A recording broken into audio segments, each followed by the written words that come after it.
بسم اللہ الرحمن الرحیم۔ السلام علیکم۔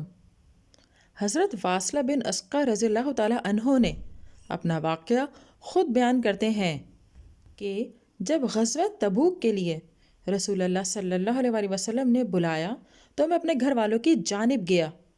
اس وقت صحابہ کا پہلا گروہ غزوے کے لیے آگے نکل چکا تھا۔ میں نے مدینہ میں بآواز بلند کہنا شروع کیا، ہے کوئی بندہ خدا جو مجھے سواری فراہم کرے؟ اس غزوے میں مجھے جو بھی حوصلہ ملے گا، جو بھی حصہ ملے گا، اس کا ہوگا۔ اچانک ایک عمر رسیدہ انصاری شخص سامنے آئے اور کہنے لگے، ٹھیک ہے، مگر تمہارا کھانا پینا ہمارے ساتھ ہوگا اور ہم سواری پر باری باری سوار ہوں گے۔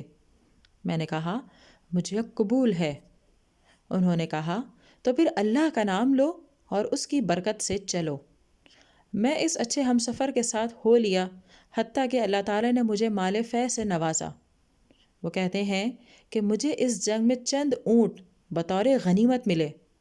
میں نے وہ تمام اونٹ ساتھ لیے اور ان انصاری کے پاس چلا گیا۔ وہ باہر نکل کر اپنے اونٹ کے ایک تھیلے پر بیٹھ گئے، پھر مجھ سے کہنے لگے، انہیں چند قدم آگے لے جاؤ۔ پھر کہنے لگے، انہیں میری طرف ہانک کر لاؤ۔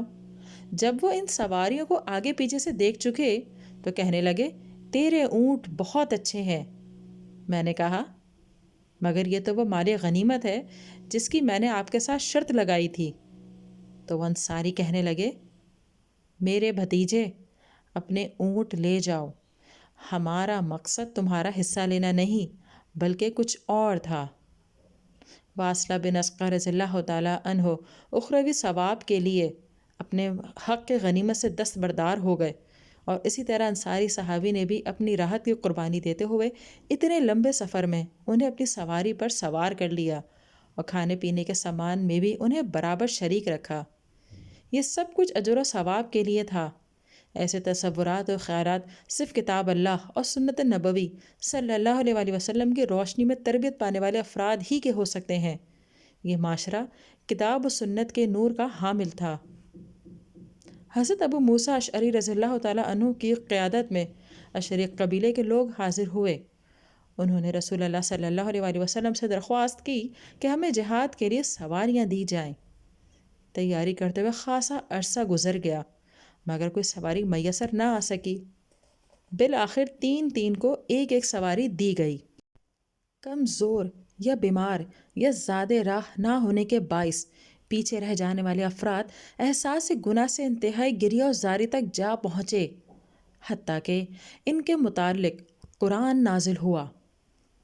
ارشاد ربانی ہے، ضعیفوں اور بیماروں پر اور جو لوگ کوئی چیز نہیں پاتے کہ وہ خرچ کریں، ان پر پیچھے رہنے میں کوئی گناہ نہیں، جبکہ وہ اللہ اور اس کے رسول کے لیے خیر خواہی کرتے ہیں۔